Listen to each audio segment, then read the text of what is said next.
Hello ನಮಸ್ಕಾರ, ನೀವು ನೋಡ್ತಾ ಇದ್ದೀರಾ ಇಂಡಿಯಾ ಫಸ್ಟ್. ನಾನು ರಕ್ಷತ್ ಶೆಟ್ಟಿ. ಈಗ ಹೆಡ್ಲೈನ್ಸ್. ಮೈಸೂರಲ್ಲಿ ಸಾಧನಾ ಸಮಾವೇಶದ ಹೆಸರಲ್ಲಿ ನಾಳೆ ಸಿದ್ದು ಶಕ್ತಿ ಪ್ರದರ್ಶನ ನಡೆಯಲಿದೆ.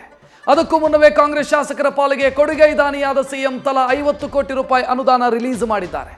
ಇದೇ ಅನುದಾನ ಅಭಿವೃದ್ಧಿ ರಾಯಚೂರಲ್ಲಿ ವಾಗ್ಯುದ್ಧಕ್ಕೆ ಕಾರಣ ಆಗಿದೆ.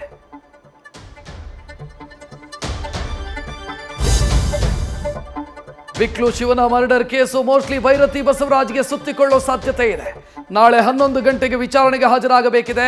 ಇತ್ತ ಎಫ್ಐಆರ್ ರದ್ದು ಕೋರಿದ್ದ ಅರ್ಜಿಗೆ ತಡೆ ನೀಡದ ಹೈಕೋರ್ಟ್ ರಕ್ಷಣೆಗೆ ನಿರಾಕರಿಸಿದ್ದು, ಬಂಧಿಸೋದಿದ್ರೆ ಕಾನೂನು ಪಾಲಿಸಿ ಅಂತ ಹೇಳಿದ್ದು ಭೈರತಿಯನ್ನ ಆತಂಕಕ್ಕೆ ತಳ್ಳಿದೆ.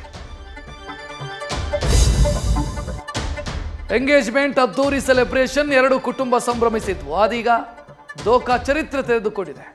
ಅರೇಂಜ್ ಸೆಕ್ಸ್ ದೋಖಾ ಆಗಿದೆ ಅಂತ ಮಾಜಿ ಸಚಿವ ಪ್ರಭು ಚೌಹಾಣ್ ಪುತ್ರ ಪ್ರತೀಕ್ ವಿರುದ್ಧ ಮಹಿಳಾ ಆಯೋಗಕ್ಕೆ ದೂರು ಸಲ್ಲಿಕೆಯಾಗಿದ್ದು, ಯುವತಿ ನ್ಯಾಯ ಕೇಳ್ತಾ ಇದ್ದಾಳೆ. ಸಾಲ ಕೊಡಿಸೋ ನೆಪದಲ್ಲಿ ಕೋಟಿ ಕೋಟಿ ವಂಚನೆಯ ಟೋಪಿ ಹಾಕಿದ ಕಹಾನಿ ಇದು. ಕಾಂಪೌಂಡ್ ಹಾರಿ ಖತರ್ನಾಕ್ ಅನ್ನ ಸೆರೆ ಹಿಡಿದ ಪೊಲೀಸರು ಮನೆಯೊಳಗೆ ನುಗ್ಗಿ ಬೆಕ್ಕಸ ಬೆರಗಾಗಿದ್ದಾರೆ. ಮನೆಯೊಳಗೆ ರಹಸ್ಯ ಕೋಣೆ, ಮಿನಿ ಬಾರು, ಕಾರು ಬಾರು, ರಿಮೋಟ್ ಗೇಟು. ರೋಹನ್ನ ಫ್ರಾಡ್ ಜೀವನ ಬಯಲಾಗಿದೆ. ಬೆಂಗಳೂರಲ್ಲಿ ಶಾಲೆಗೆ ಹೊರಟಿದ್ದ ಮಕ್ಕಳಿಗೆ ಬೆಳ್ಳಂಬೆಳಗ್ಗೆ ಬೆಚ್ಚಿ ಬಿದ್ದಿದ್ದಾರೆ. ಖಾಸಗಿ ಶಾಲೆಗಳಿಗೆ ಬಾಂಬ್ ಬೆದರಿಕೆಯ ಇಮೇಲ್ ಹರಿದಾಡಿದೆ. ರಾಜಧಾನಿಯ 40 ಶಾಲೆಗಳಿಗೆ ಸಂದೇಶ ಬಂದಿದೆ. ರೋಡ್ ಕಿಲ್ ಅನ್ನೋ ಹೆಸರಿನ ಮೇಲ್ ಓದಿದ ಪೊಲೀಸರಿಗೆ ಇದೊಂದು ಸೈಕೋ ಗಿರಾಕಿ ಅಂತ ಗೊತ್ತಾಗಿದೆ.